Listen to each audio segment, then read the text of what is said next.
Hi everyone, how is everyone doing today? I appreciate your patience with everything going on technology-wise. I did not expect to have this table here and that it actually had these, so this is an upgrade. I know. But basically, thank you for coming.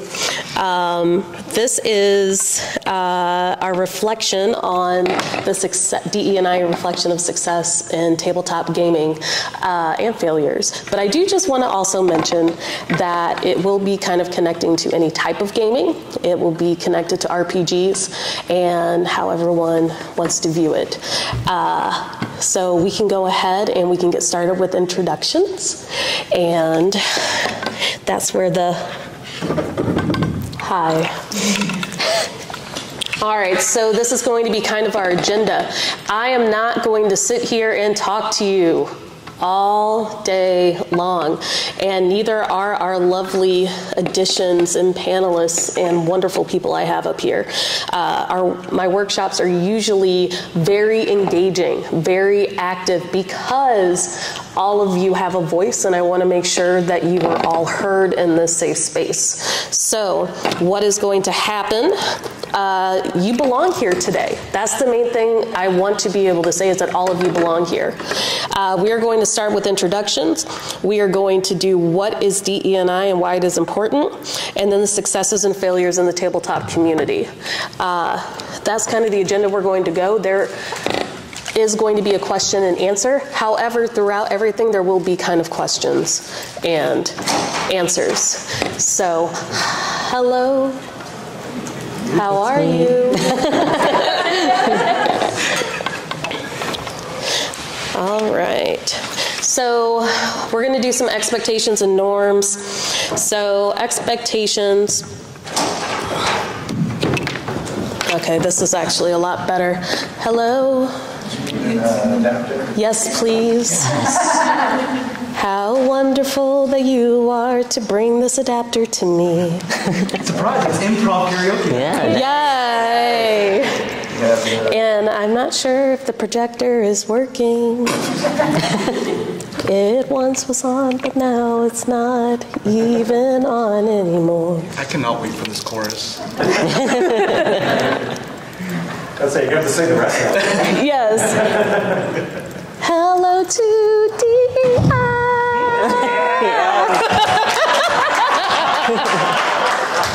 Thank you in my stuffy voice.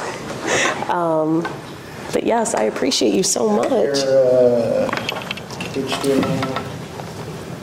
Okay, yeah, I got it right. Over here.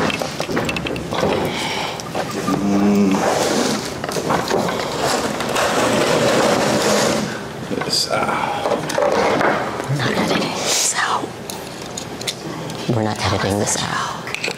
Knock, knock. Oh my God. Tell us a joke. You're calling me that? What's the scariest place? That was the scariest. Yes. Yes, we have it now. I am so stoked. Thank you. Thank you. Goodbye, and thank you. Give claps to our wonderful person. We appreciate you. All right. Okay, oh gosh. All right, so we're gonna do expectations and norms. I encourage you to keep an open heart and mind. The work we do here is very vulnerable and honest. How many in here were kind of nervous possibly walking into these doors because of the topic? Yeah, it's tough. It's tough, and we're gonna talk about it. But I really want you to know that all your feelings are valid, and you are valid, and I care about each and one of you, and I love each and one of you. And the reason I said that is because someone probably needs to hear that today. We're all here for different reasons, and I'm really glad that you're taking a little bit of your time to share some space with us. All right, now we're going into introductions. So hi, my name is Lydia Elizabeth Wehmeyer. I have a bachelor's in speech and theater education, certified 5 through 12. I have a master's in educational technology, and I'm working on my second master's for I don't know why, in clinical mental health counseling. I am from St. Louis, Missouri. I have over 10 years of teaching experience. I am the DE&I consultant and cultural person for Stonemeyer Games. I am the DE&I and outreach leader for Tabletop Gamers. I am also a DE&I. I like DE&I a lot. So you're going to see this in my title, and education chair for NASAGA. I was selected to be a part of NASA's astrophysics database of IDEA practitioners. And lastly, I just got accepted for Gleason's Educational Advisory Council for the LGBTQIA community in education. Nonetheless, I like making an impact, and whatever you do, I want you to brag on what successes you have, because that is important. Never let your light dim. All right, we're gonna move right along. Yeah, hello everybody. So my name is Matthew Makak. I am a licensed mental health counselor in New York City, specifically in Brooklyn, but all of New York. It's great. But yeah, I am a content, I can't even see it. So I am a content creator for Room 51 and co-founder of Room 51. You can also catch me on the Quad for Board Game Geek. I have my own private practice as well for therapy. And what else do I do? Oh yeah, I'm also on Tabletop Live Network. I'm a streamer for Twitch as well. And what's that? The Quad. The Quad for Board Game Geek. I think I said that already. Adequate 4? Adequate 4, yes. Okay, yeah. I'm actually, some people are here who are part of Adequate 4, yes. There. I also do things with my brother. So Room 51 is really a duo thing. So it's me and my brother where we stream live on Twitch. We also record videos. Mostly it's me on the videos for YouTube. I'm a big advocate for all folks. I specifically talk a lot about LGBTQ plus folks. I myself am non-binary. I identify as queer, demi-boy, all the things. So yes, but yeah, that's a little bit about me, and I'm really excited to be here. And we have our newest addition. Hey y'all, my name is Danny, my pronouns are he, him. I'm the community manager for Roll20, the online virtual tabletop.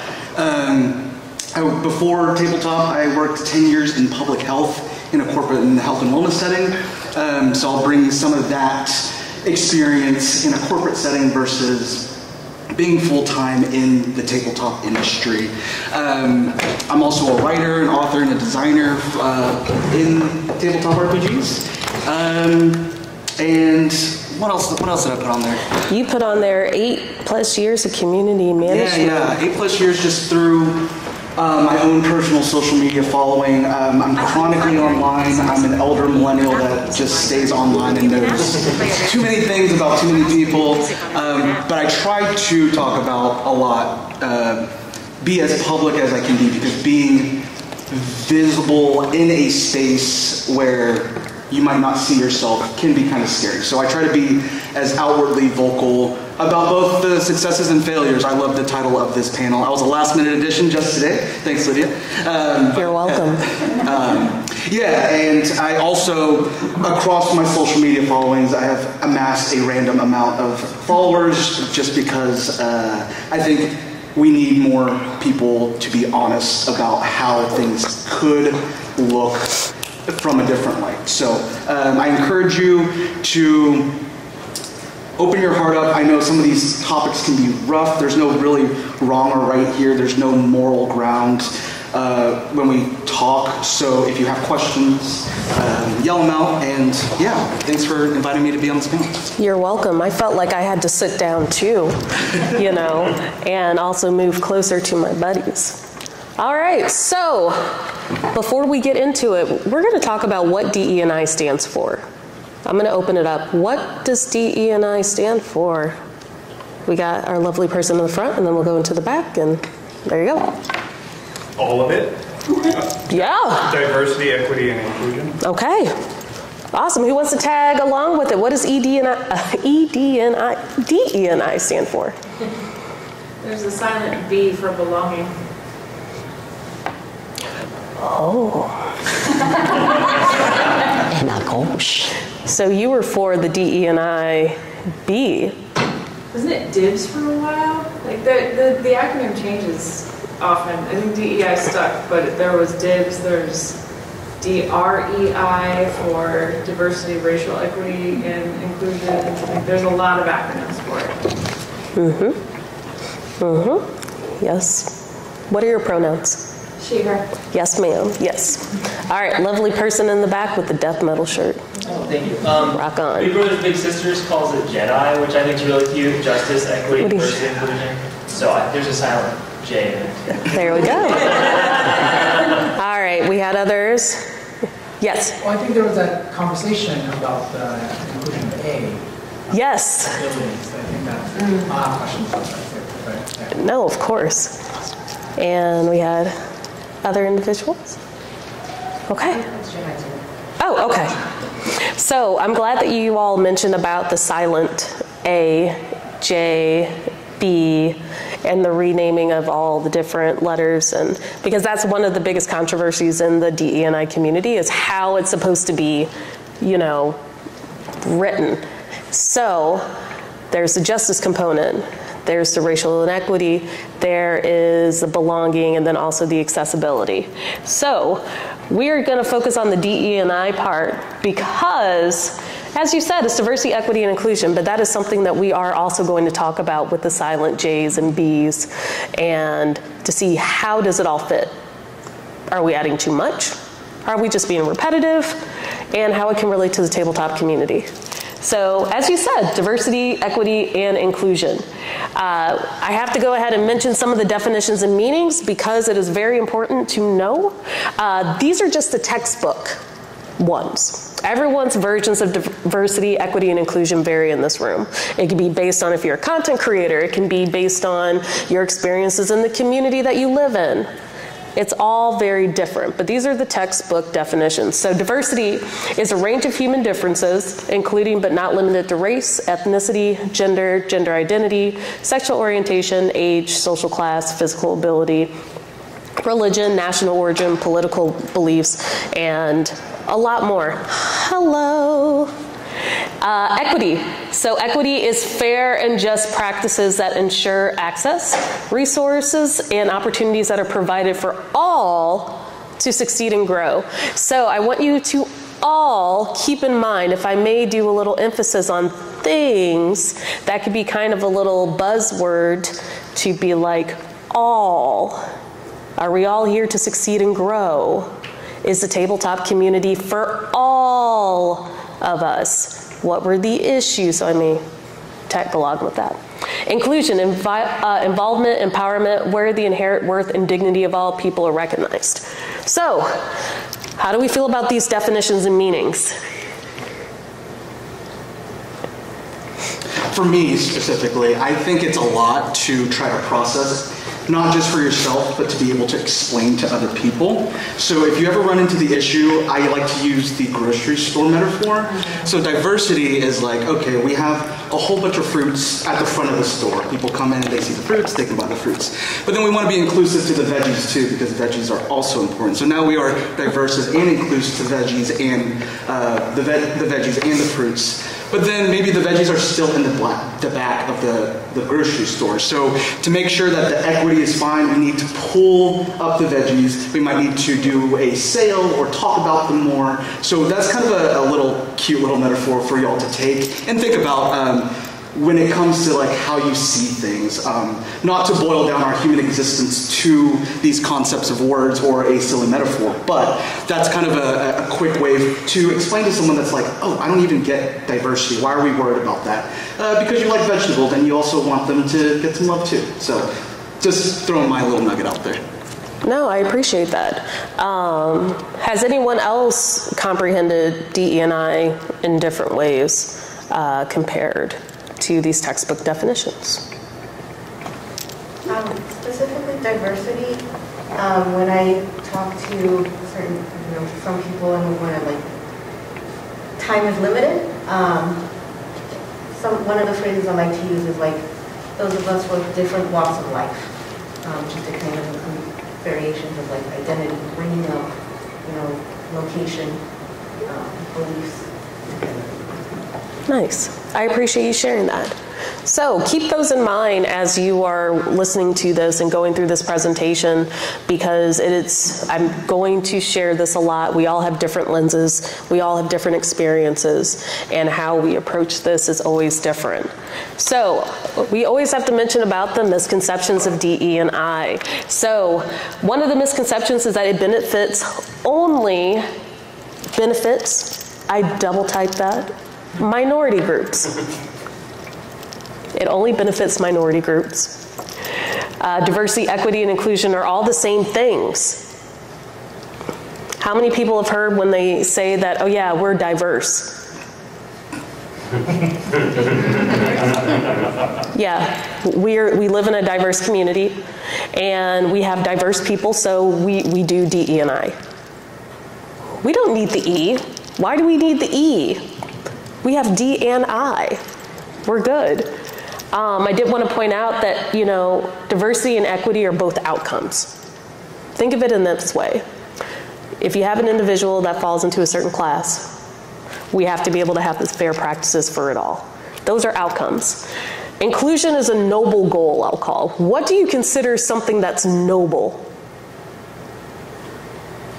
If it's a noble goal, how would you describe that? Right, just. Right, just.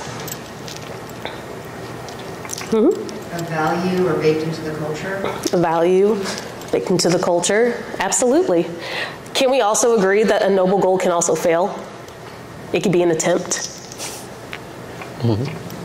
So think about that. We can be inclusive, but we can also be exclusive, as a lot of people may have heard in society with inclusion. But if you make the attempt, it's a choice. You can choose to include, you can choose to do equity, and you can choose to provide that for the diverse community. Yes? It's also an ongoing process. It never completely finishes, and you never just tick it off the box. There you go. It is a never-ending process. And that is, I'm so happy that you mentioned that. Misconceptions of DE&I, having a person that looks different solves everything. Having a singular person. A singular person. So, for example, we'll be touching base about this in some of the successes and failures, how sometimes there may just be one type of content creator, and then that content creator speaks for an entire community. Because it's just one person, we have it. Will we put a DE&I statement in trainings fix everything? How many of us have sat through a meeting and have been like, this should have been an email? So, how many websites have you been on now and all you see in the front of the page is a diversity, equity, and inclusion statement? How many of us in here, if someone mentions about DE&I, it's a buzzword? And you're like, yeah, we get it. Everyone feels that it has to be put on there as a label, and we'll be talking about that with a lot of our stuff later in. Just having a statement in training does not mean that it's going to fix everything. Anyone else want to add to that? Also, the typical thing of when a company makes a diversity statement, they put it up on their wall and they never touch it again. Yes. Yeah, that's... Or when someone is like, we're going to have a DE&I initiative and we're going to hire a DE&I person to lead. And things will still stay the same. I think we had somebody in the back. Yes, yes, yes. Or like all of their diverse people are on the bottom and all of their leadership is still Caucasian. That is very true. Does anyone have an example of where they may have seen that? This room is honest and transparent. I just want to be able to share that. So, yes. Paizo. And what was that? Paizo. Blizzard. Wizards of the Coast. Wizards of the Coast. Dice Tower. Board Game Geek. So there's just a couple. There's Yes. But for us to be able to announce that in this space shows that it's a reality. And we're in a large convention right here. Oh, Lydia, I just wanted to mention, I've also Absolutely. heard diversity in the terms of like, well, you're only focusing on minority groups and how it's this sort of like reverse diversity. So now you're ostracizing what can be considered a majority group. I also find that as a misconception as well. So it's not like or either or kind of situation when it comes to diversity, I feel like.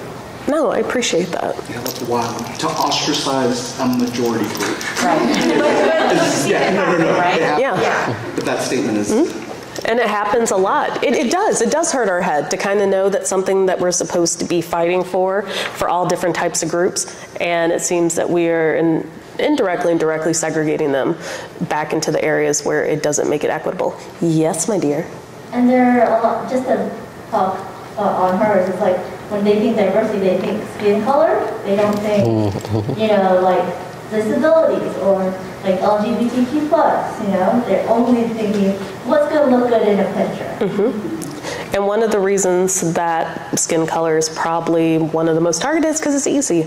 We can easily see. You're black, you're white, you're Asian. However, there's so many different types of variations of everyone. So we don't have to get put into a box, but it's easier to put people in a box and close the lid instead of opening it and actually exploring what is actually inside. So back to like the examples of simplifying it. So DE&I game night, I came up with this based on an experience of when I first started into gaming. So the best way I can describe it is think about diversity as a game night, okay? You have a game night, everything is great, but then someone that says, hey, and this happened to me, hey Lydia, you get invited to the game night. And you're like, oh my gosh, I got that. I got invited to this game night that I've been wanting. Equity is basically being comfortable in that surrounding and also learning, let's just say you're learning how to play a game, but feeling comfortable about that. I've had experiences where I've been to a game night, I get included. However, I'm in a room full of veteran people that know this game and know rules, but I may not understand the rules for whatever reason. And I feel so left out. But I am too nervous and scared to be like, I need this explained. So I just sit there. Was equity succeeded? If you don't have equity, even if you're included, it fails.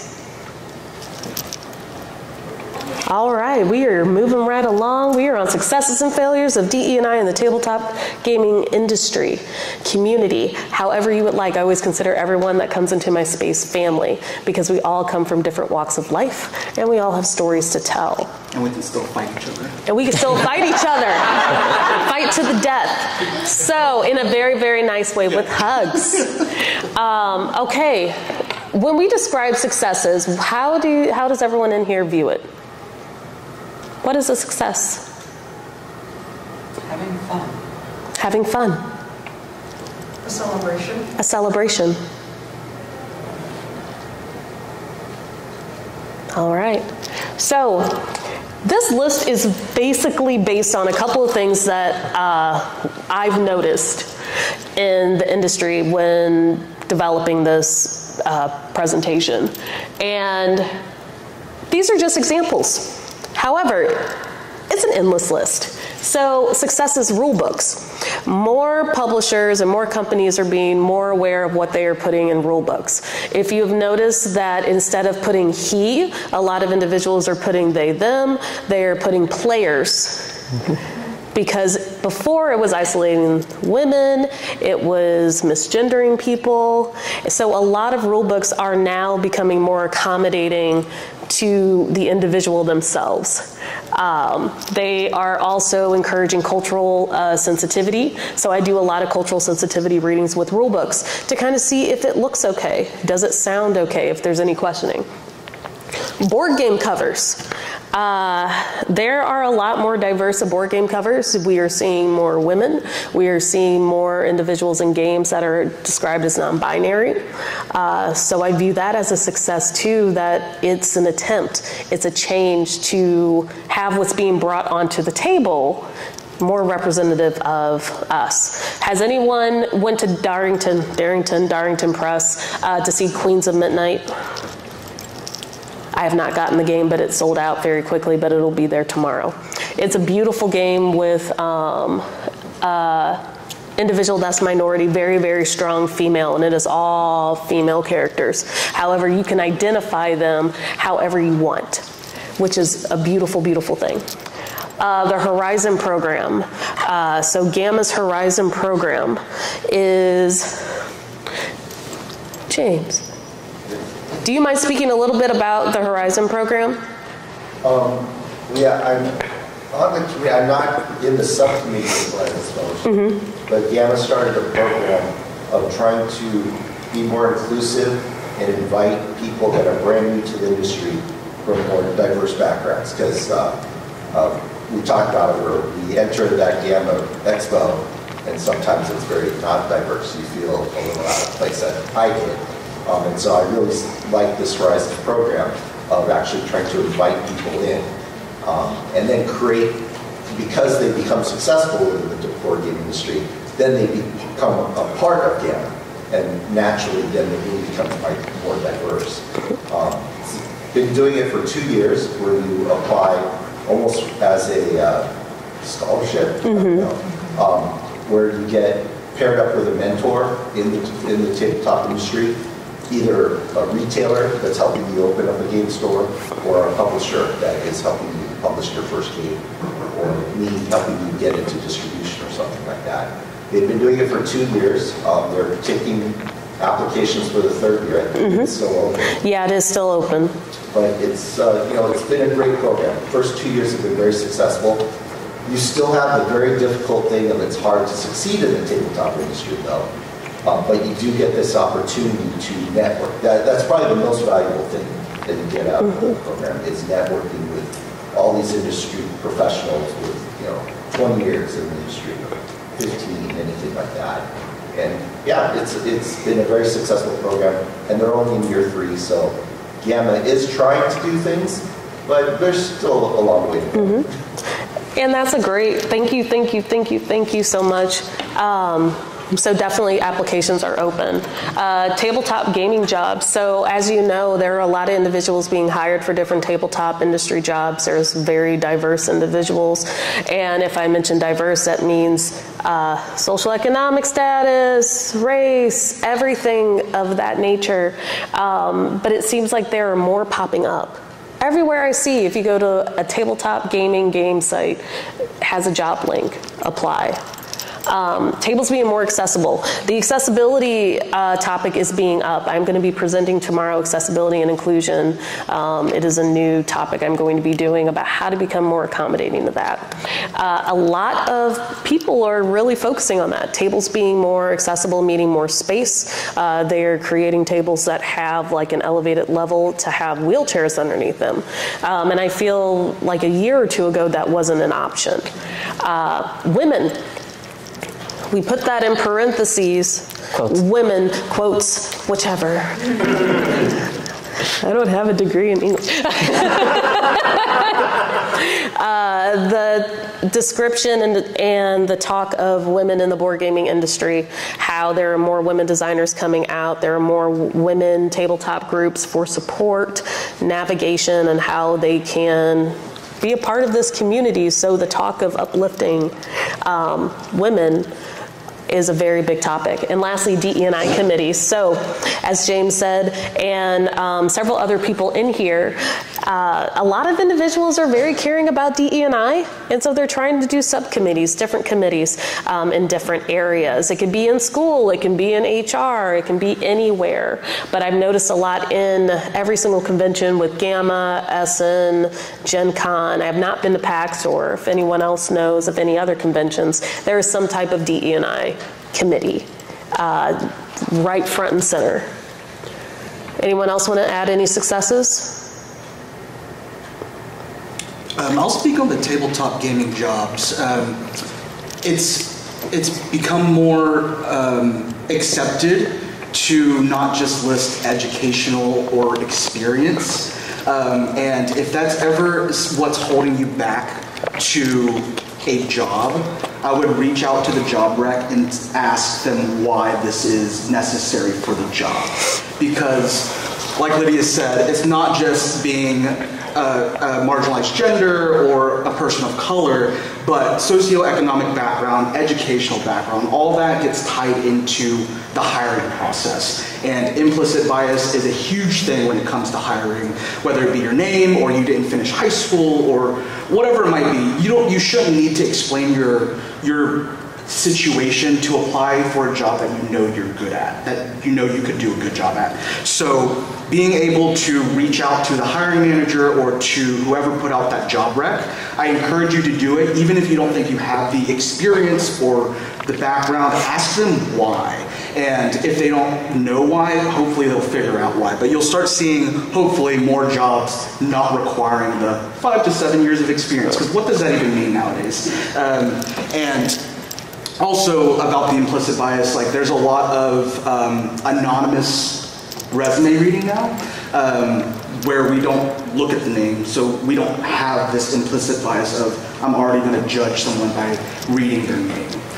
So those are the changes that I've seen in tabletop gaming hiring. I like to look at these things that get posted out because sometimes they don't list a salary range. Why aren't they listing? You can ask those questions like why is this job? Is it because it's not? Oh, the salary range. The salary range, like what? Like you can ask why.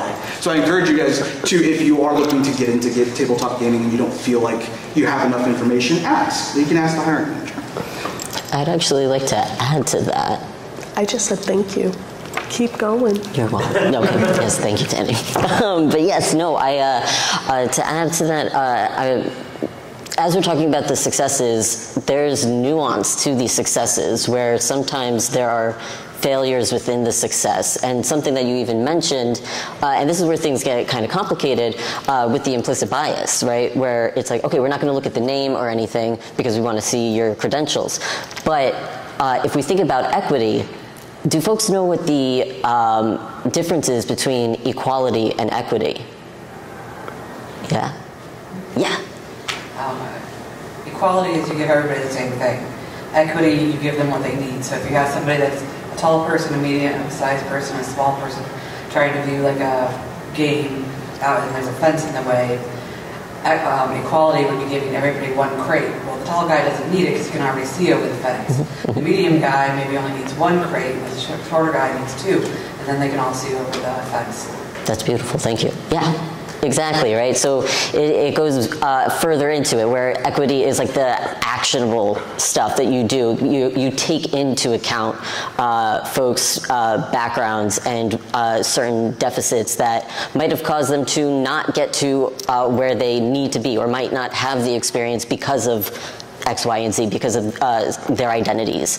And so equity would allow for them to actually move up, whereas equality is like, everybody, yeah, we're inviting everybody. And we're going to say that we don't have implicit bias. But sometimes it's like, well, we need to move a little bit further into that. No, I appreciate that. I think that was a beautiful entryway into our failures. Let's do better. Because the reason that we say let's do better is because there's always needing for work. So when we present these, honest transparency and vulnerability, that is the only way that we can make change, but active change. Because I could sit up here all day and I can be like, yay DE&I, yay this, yay that, but if I don't have anything to back it up with, then there's no point. I could talk all day, we could talk all night, but if no one's going to do anything, it's not going to work. So, failures. Origins 2023, I will personally speak on that. How many people went to Origins?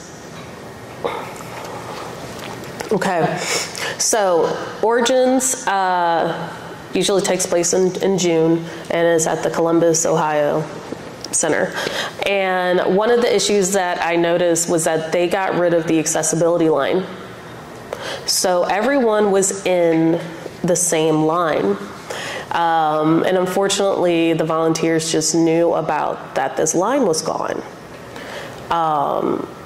Another situation is that they got rid of the volunteer lounges. So there wasn't really a place for the individuals to actually rest.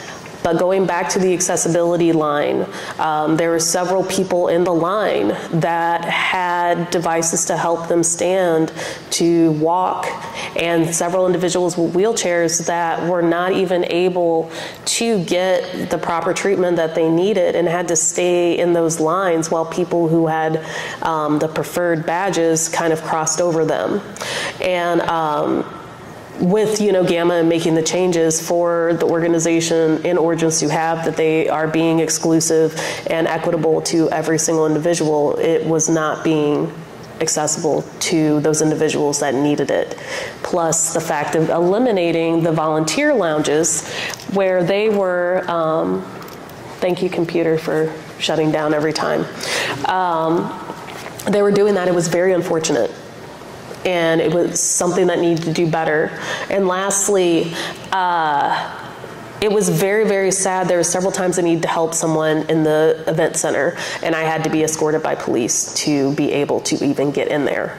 And it was just because my badge did not have that exhibitor label, even though I had showed all the emails. So that's something that I feel that they can do better.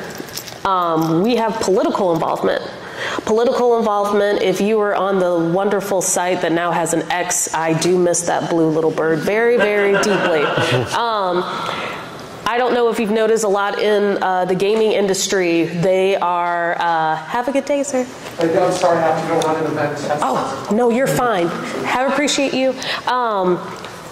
But a lot of the political involvement, you were seeing more individuals posting about presidency, posting about a lot of things that are connecting to the tabletop industry, when in reality, if your content is focusing on the board gaming, how many people do not want to hear about the presidential election coming up at the board game table when you were trying to play Uno? Why, I don't know.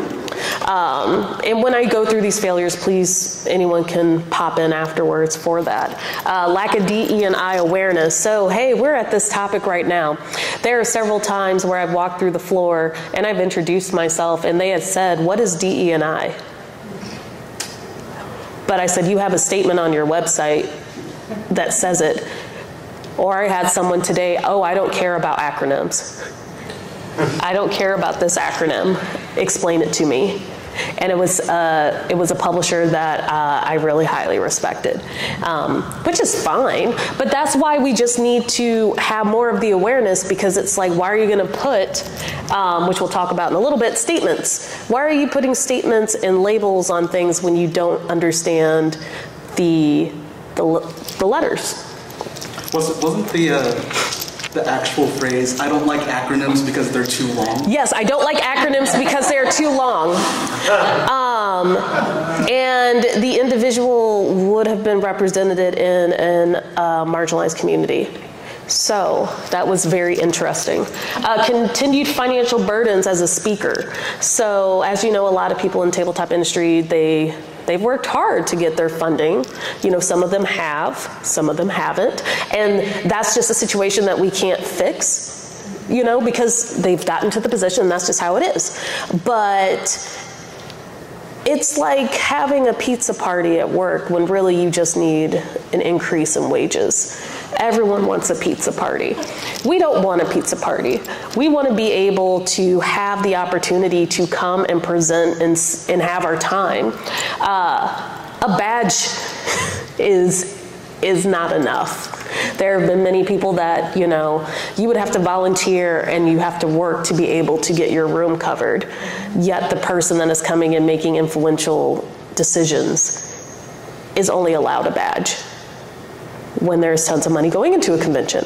Like I said, this is my opinion and based on how it is, and I know there's different ins and outs of how this all works, But it does get kind of difficult when it feels that, hey, we cannot financially support you. You were on your own, but I can get you a free badge.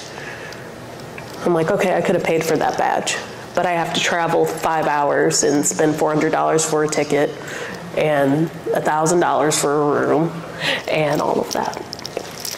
No exposure to marginalized communities. So for example, we have the Horizons program that James mentioned, and that I help on a committee with that too. One of the things about DE&I that I very stress is that yes, there may not be a lot of BIPOC individuals in the community. There may not be a lot of Black individuals. But the problem is like, how do we get those people that get into these programs? How do we find the ones that may not even know this exists? How do we find the people who are going to take their time to teach someone that's like, I have an interest in making board games, but then get them to that next level? The Horizons program is an amazing program, but what about the step down for individuals that really need to have a chance to get the chance to come here, which the scholarships do help, but that person that's like, I like games, but I really don't feel like I fit in. Tokenism. Does everyone remember that black square way back when with George Floyd? So when that square happened, if you did not put that square on Instagram, you got canceled. Or you had to put out a DE&I statement.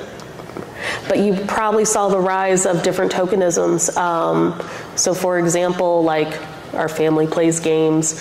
The reason I am pointing them out is because in my community as a Black woman, I was always told this is going to be the top board gaming person for representation of the Black community because they have a husband, they have a son. But from working with individuals with trauma, it's not the realistic one. And it's not dodging their content or anything, but that cannot be the tokenism of representation of every single person of color that walks through these doors. I was also talking to another individual, Benita. Does anyone know Benita? And we were talking yesterday, and she said, I think I am the only Indian content creator that is here. And that says something. How do we bring more individuals of her culture to the table? We're making headways, but we need to think about the other ways. Yeah. And I think when it comes to tokenism, a lot of people forget about the idea of intersectionality. And that puts a lot of pressure on the people that do get the opportunities to do so. And it's a very slippery slope because you do want to cheer them on, but it's not their fault that they are the object of tokenism. They're taking the opportunities that they are provided, but it's also not fair to not call it out. And to be able to talk about it and be able to think linearly to say, I'm rooting you on, but there's also still a problem in a systemic view is something that I think people are scared to do because they think if they speak out against it, then they are not supporting the creators or whoever that are getting jobs. So I think it's an interesting thing because when you are the only person of color or you are the only queer person somewhere, you do feel pressure because you're like, I have to represent. But that, in everybody's experiences, the idea of intersectionality is that we come from way different backgrounds. We talked about kind of like walks of life. Being a queer Asian does not represent the Asian diaspora across the world. But when someone sees me in a position where I can affect things, they think that, oh, that is the representation of being a queer Asian person in the space. And it's not. Because I still have the privilege of being a cis male in the space. And to be able to talk about that isn't to not cheer anybody else on, but it's to say, why, like to ask the questions why. I love knowing why things happen, why people make decisions, and it's not that they have to answer, and that's a finite thing, but it's a way to start the conversation so that we can keep moving forward. Because like we've said before, it's not the noble goal is not the end goal, because it's just going to be something that we get to, and then we can keep moving forward from there. Yeah, I think that the question is brought up of, do you subject yourself to tokenism because of being that representation, wanting to be the representation, and hopefully bringing up others with you. And it becomes a really tough line to do, because obviously you want the opportunity to do things, but then it becomes a question of how do I also gain other people who are within my community to also grow with me as well. I think it's very interesting that as a queer person, once June comes around, I get a lot more requests to be guested on people's streams or their YouTube channel. And I'm like, okay, I mean, I'm here 12 months of the year, but, you know. Because AAPI month goes right into. Oh, yeah. Wow, 2 months, dang. Well, let's not mention about February. But yeah, so that's my spiel. So basically, based on time, I'm just going to go through these, and we're going to talk about our experiences, and we want to hear about yours. So DE&I statements, like I said, is usually just a label. So for example, the incident with Blizzard, they had a DE&I statement, and then poof, that stuff happened. So we just need to make sure if we're going to do a DE&I statement, we need to be able to follow through in the tabletop community. Because if I know someone that's not having the proper DE&I statement, meaning that they're not being equitable, and then they have a big blow up on social media, which most people have seen, do I still buy their products? Does that mean that they are not supportive of the community? It's just really, you need to make sure if you're going to put a statement on there, you gotta back it up. Waiting for tragedy, like I mentioned about everything seems to uprise when there's tragedy. George Floyd, the Me Too movement, the school shootings, anything, the sexual assault and sexual harassment of women in the industry at conventions. If there's any type of tragedy, that's when diversity pops up. But then right now it's not. It's really quiet right now. Performative allyship. So, for example, the performative allyship, let's just say, I do love our family plays games, but I have to use this example because when they became big, the merchandise, all on social media said, be a part of their family. They took pictures, people took pictures of them in their shirts. Why do you have to market yourself and claim that you are part of the family just for that? We all know what marketing is for. We all know what merchandise is for. But it's the same thing with Pride Month. Let's go ahead and do that. Black History Month. Let's highlight all these black creators, which is great. But then what are you supposed to do after each February? Why can't we do it every single month? Does anyone want to talk about performative allyship? Yeah, I'm kind of over ally, or the word ally. I think that's a very passive role.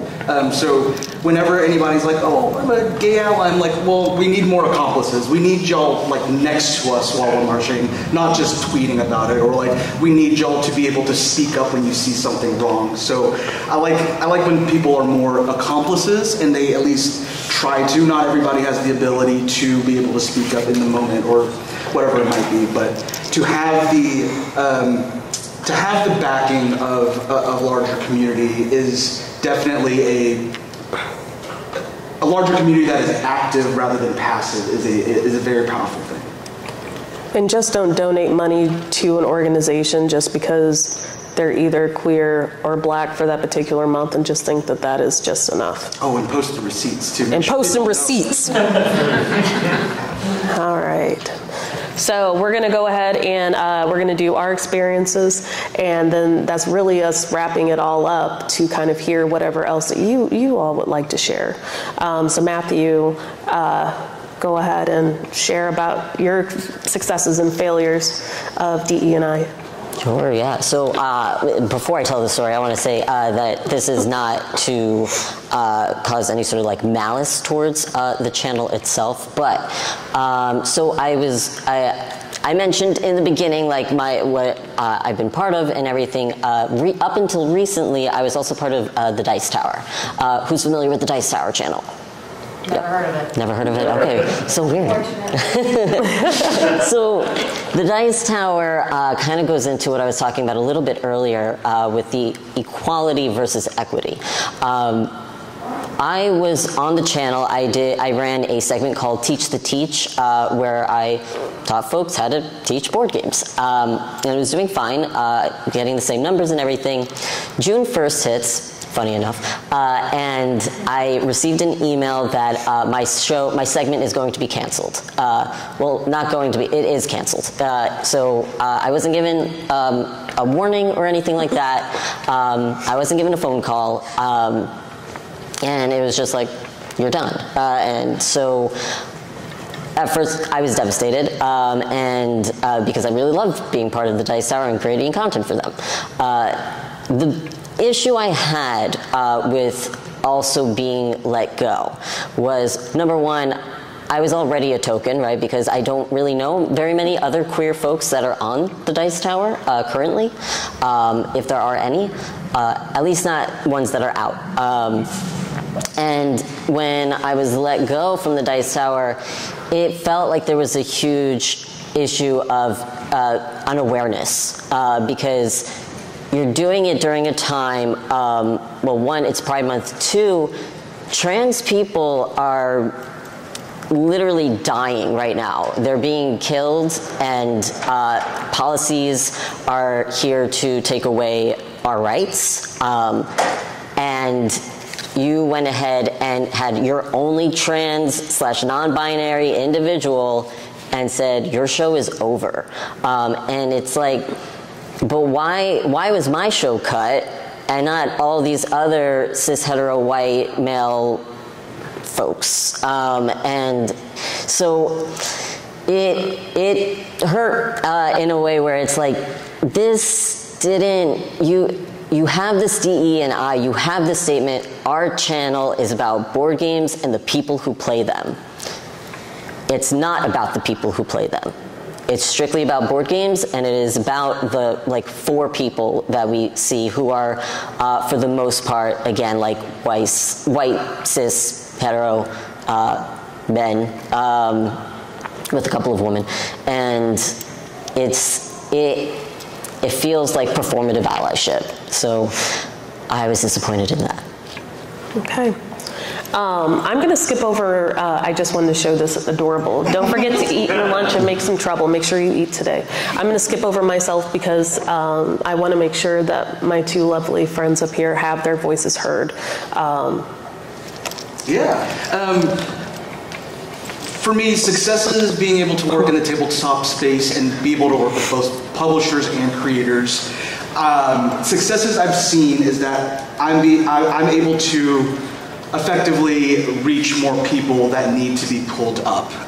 A lot of times when we talk about being in positions of power, it's a weird place where you want to be able to pull people up with you, keep the door open, but that takes a lot of energy, time, and commitment, and it doesn't come without failures. So rather than always having space at the table, I just wish that the door was open and there was just a table for us to be at without all this friction being pushed. So a lot of my work in this space has been focused on how do we get from feeling that once you are in a position where you can help others, how do we reduce the friction of what's going on? I was super excited for Lydia to invite me to this panel, but I'm also on 4 other panels. And then I looked at it, and I looked at the panelists, and I was the only queer Asian person on all of these panels. And I didn't notice that. Like, that's something that was a part of my bias, because I guess I've always been invited to panels, but someone that was outside of the tabletop industry saw this picture, and they were just like, hey, we looked up these events. Did you realize this? And I was just like, I did not, and that's a problem. Because, like, if I would have realized that, maybe I would have called it out, I could have recommended other people. So even within myself, outside of a professional setting, there are successes and failures when I earnestly do try and succeed at times, but there's things that I miss, things that I misspeak, and all that to say is that even even if you don't know the right answer, as long as you try, that effort is going to go towards making the space not just safer, but stronger for people trying to get in. So don't feel bad. Don't feel like you have a higher moral ground or a lower moral ground if you have to ask tough questions. Having panels like this, having resources online, having a network of people to be able to reach towards to ask these questions is an important tool and resource that a lot of people, like people up here that you see on this panel, provide for free. And that's huge. Free resources are amazing. And I want to encourage you to just keep asking questions and try to, again, reduce that friction to get people into the community, but then also have those conversations about like, why is it so hard for us to even get into the door? All right, so that was basically everything that we had. I know we kind of started late and it's kind of over time, but if you need to go, you can. But we're just going to do questions and answers, but we really want to be able to thank you for just being here and sharing space, and we'll be here for questions and answers. Let's give a round of applause for Matthew and Danny. And for Lydia. Thank you.